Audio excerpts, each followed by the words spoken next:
Hey, what's up? It's Karen San Diego, and today's video is going to be all about stalls.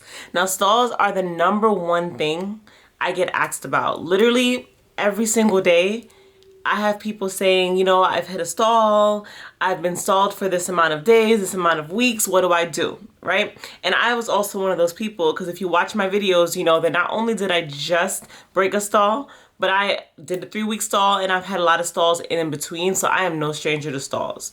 Before I get into this video, I do want to start by saying I am not a doctor. I am not giving you medical advice. I'm simply giving you information based off of my experience and the research that I have done, and also from my conversations with my doctor and my nutritionist. If you have medical questions or want to make sure that you're doing the right thing, always ask your doctor. This information in this video is strictly based off of my unprofessional opinion from experience, from research, and from my doctor. Just want to get that out the way. Let's go.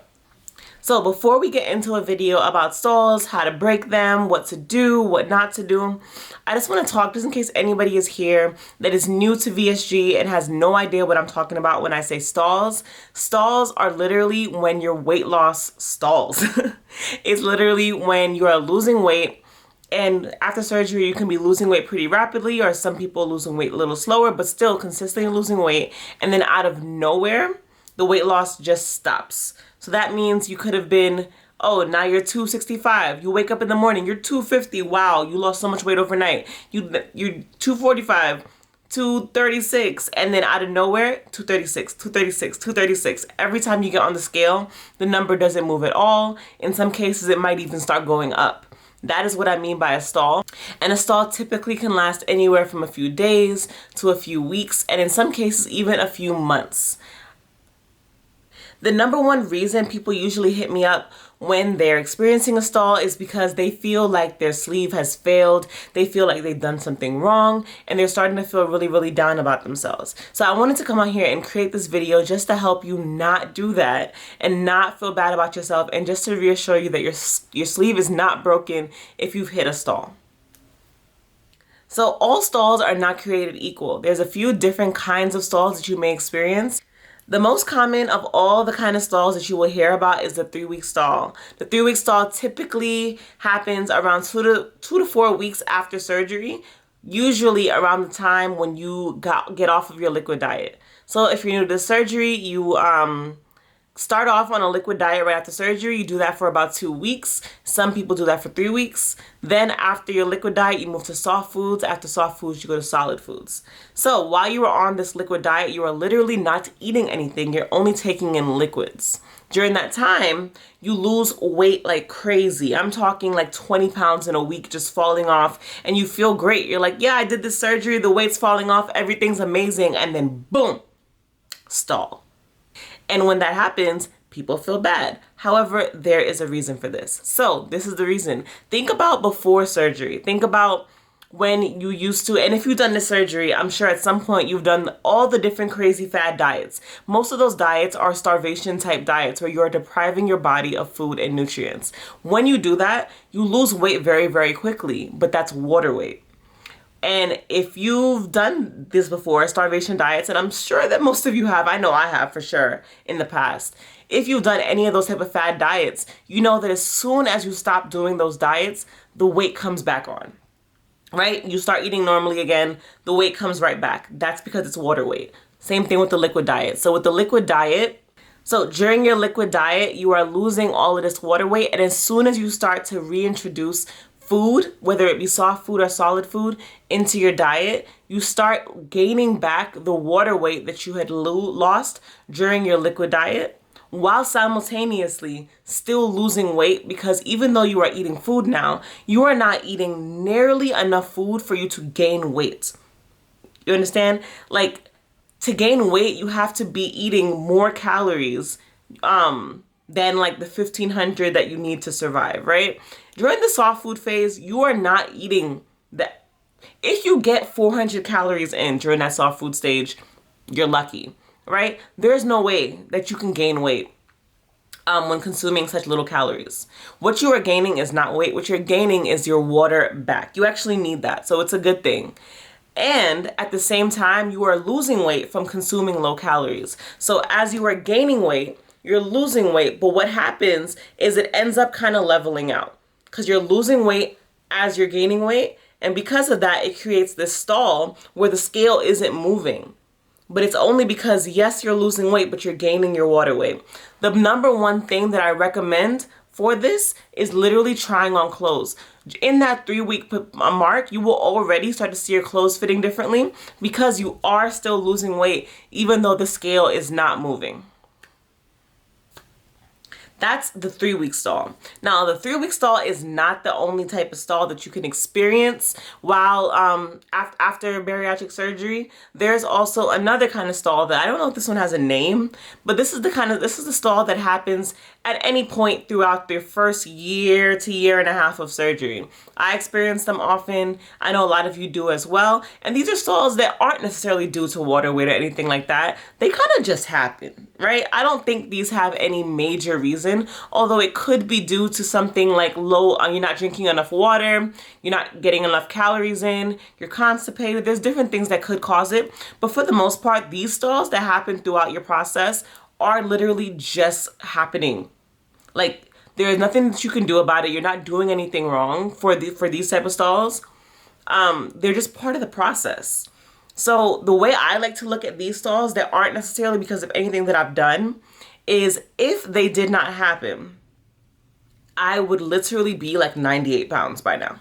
Like, if I was consistently losing weight at the rate that I was losing it during my first 2 weeks post-op, I would be skin and bones. Like, there would be no me, right?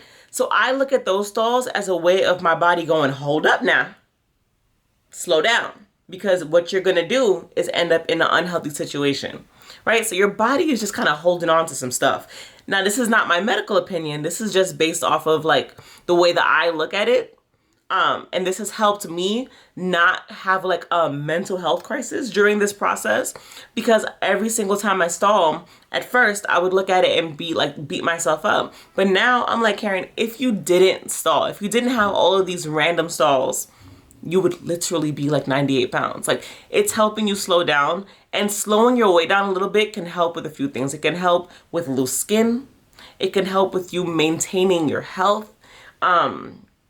And like I said, help you not lose weight at a rate that is too fast for your body.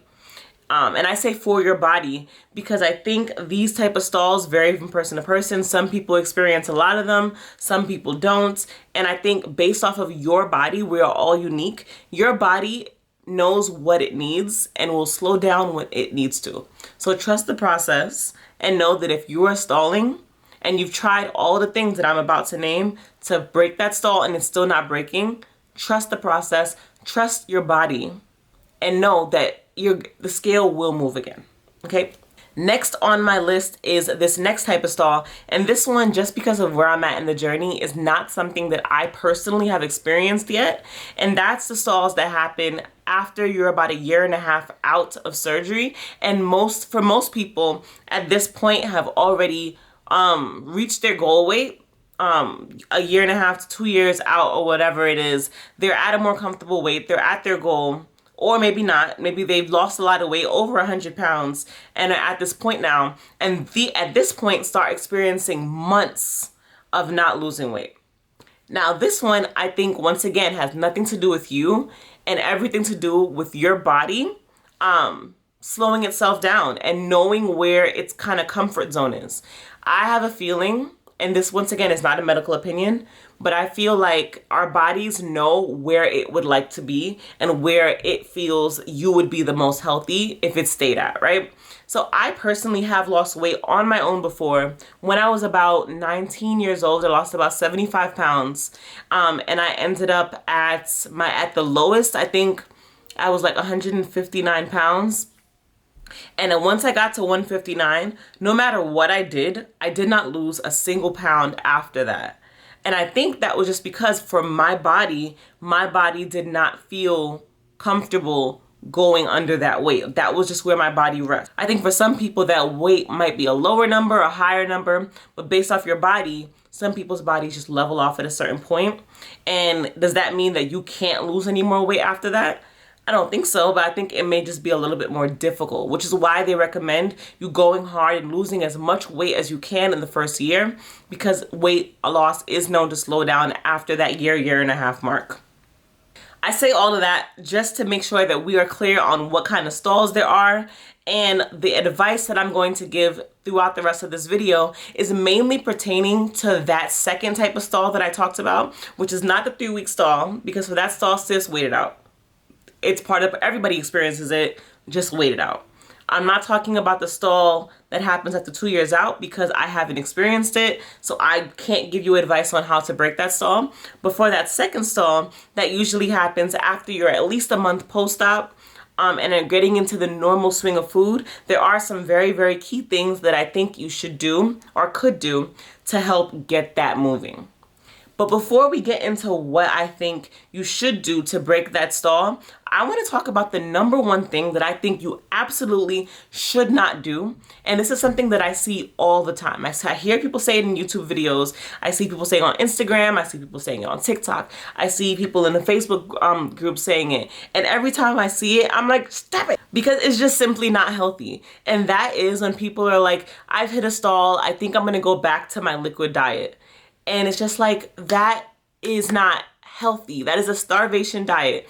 When you're on that liquid diet in the beginning of your surgery, you are not on that diet because it is a healthy thing to do. You are on that diet because you literally just got your stomach cut in half, more than half, and your body is healing. So in order to allow your stomach to heal, you are on a liquid diet.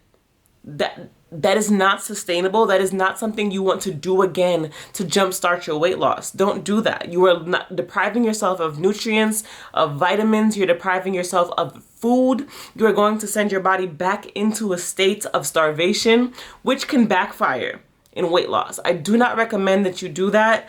If you consult your doctor and your doctor thinks that's an okay thing to do, then by all means.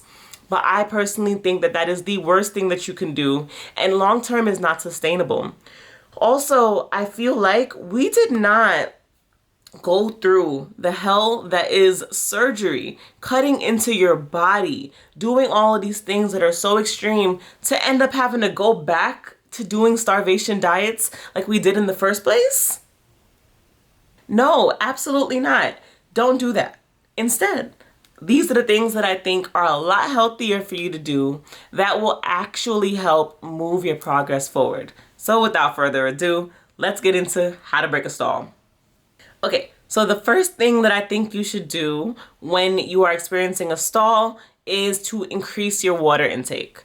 Increasing your water intake definitely helps get things going in your body. It helps with things like water weight that could be causing your stall. And I don't know all of the science behind it, but I know that every single time that I've hit a stall, if I consciously increase my water, it does help. So that is definitely something that you can try in order to get your stall moving, increasing your water intake. I think the suggested amount is to drink at least 64 ounces of water a day. I'd recommend upping that if you can. And keep in mind that other liquids do count as, count in your water goals as well. But I personally don't like to count them. I like to just drink my water, and then I'll have my other liquids as a bonus. So when I say other liquids, I mean protein shakes and protein water and sugar-free juices and things like that. I don't even count them. I like to get in at least 64 ounces of water, sometimes more, and then anything else I get in is a bonus. But increasing your water intake 1000% will help you break a stall. Next on the list, I have eat consistent calories. So I hear a lot of people mention to eat more, but I want to just mention not just eating more, but eat consistent, right? So that means if on Monday you forgot to eat and you ate once, but then on Tuesday you had all 3 meals, and on Wednesday maybe you forgot to eat it all, you didn't eat anything. On Thursday you ate all meals and overate a little bit.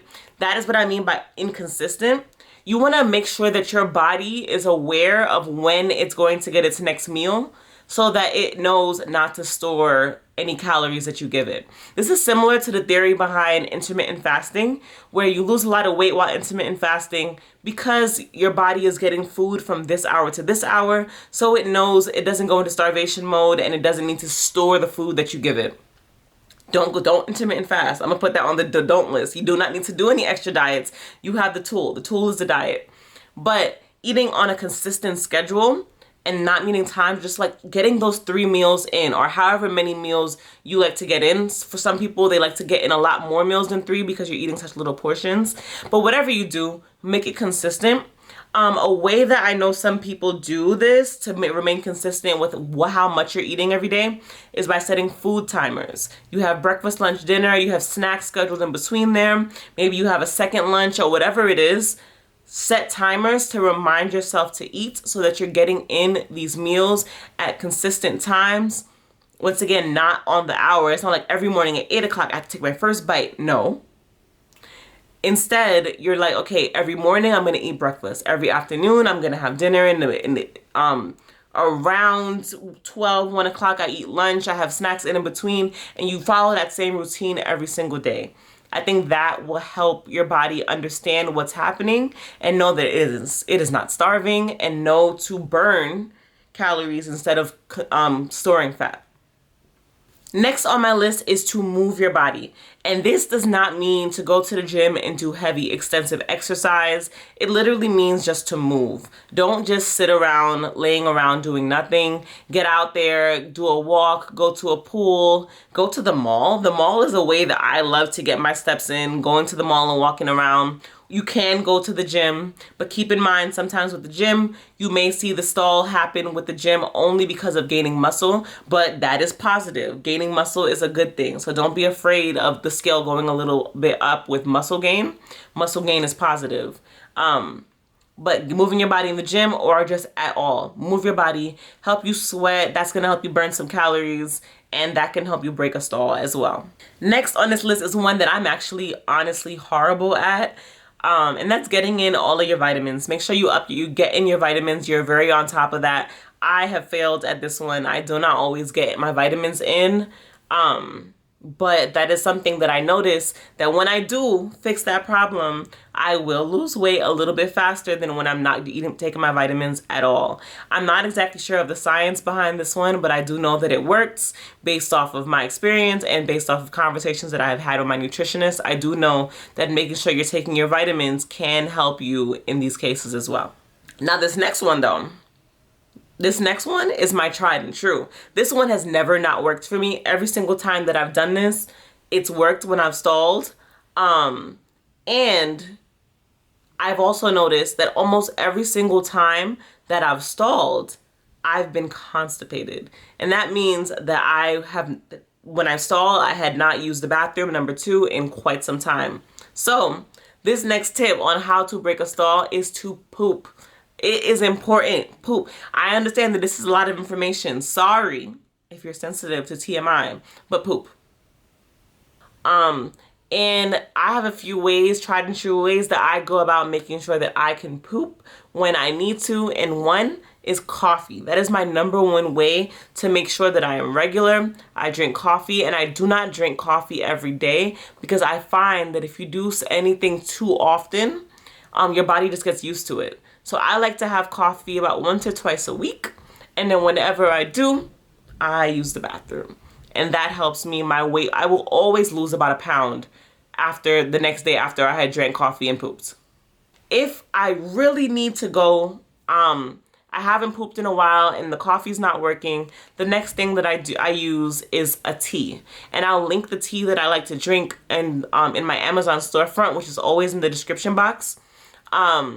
I think it's called Smooth Move tea, or I'll drink the ballerina tea. I think I'll put both of them into my Amazon storefront so you can get them. But these are just like senna teas that really help you use the bathroom. Usually drink them at night, and then by the morning you are going. But sometimes the weight that you're holding onto during a stall is really just poop. So, poop. And this last one I've said already, and I know it's gonna sound like tough love, but I tell you, I mean this with so much love. And that is just trust the process. Stop freaking out every time you stall. Trust the process and know that you are not broken. Your stall is happening because stalls happen. Your sleeve is not broken. You could eat super, super clean, take all your vitamins, drink your water, poop all day. And trust me, at some point, you're still gonna have a stall. Like, even with trying everything in the book to break a stall, sometimes stalls happen because stalls happen. And I know that sucks to hear. I know that everybody that's gotten the surgery wants to get to their goal and wants to lose weight super quick and wants it to just keep moving. I get you. However, this is just one of those things where it is a part of the process. We all experience it at some point, some people more than others, but regardless of the frequency, stalls happen, okay? So from the bottom of my heart, I really want you guys to stop stressing yourself about stalls and get off that evil scale. She's evil. Like, the scale is literally a demon from hell. I'm telling you. She's evil because the scale is there to mess with your brain and make you feel like you're not good enough. That's literally, when I think about the scale, I think about being a little girl going to the doctor's office and having the doctor tell me at like 8 years old that I was obese and I needed to lose weight, and getting that negative association with my body from so young was always connected to that scale. So while I do think the scale is a good measure to see where you're at, I think there are so many other ways to go about achieving the same goal that are not as hurtful, such as trying on clothes. As I say it all the time, try on clothes. Buy some clothes. I have a box of clothes in my closet right now, I'm looking at it, that do not fit because I bought them too small on purpose, so that every week I put them on and every week they fit a little bit better and I feel good about myself. Another way to do this is put on a bikini or your underwear and stand in the mirror and take some pictures. Take a video, spin around, and look at that picture. Take more pictures every single month and look at your progress. That is going to be so much better than relying on the scale to tell you where you're at. Because even when that scale's not moving, I promise you, you are losing weight. I promise you, you are getting to a better place every single day. And the scale is not the best way to measure your success. I promise. Another way to do it is to literally measure yourself. I've never done this, but literally just getting like a body tape measure and measuring your body to see how much weight you've lost that way. So much better than the scale. So try to weigh. Yes, I still think you should weigh yourself every now and then, but push it out. Definitely don't do it every day. Maybe every week. I personally like every week or every other week or something like that way better. But yeah, don't be so hard on yourself. So that is all for this video. I hope this video has given you some peace of mind and you can walk away from this video feeling a little bit better about your weight and your stalls and this journey, and knowing that it is all part of the process. You are doing amazing. You already have made such a huge decision to improve your life. Do not let something like evil Miss Scale bring you down, okay? If you enjoyed this video, please go ahead, give me a thumbs up. Do not forget to subscribe, and I will see you in my next video.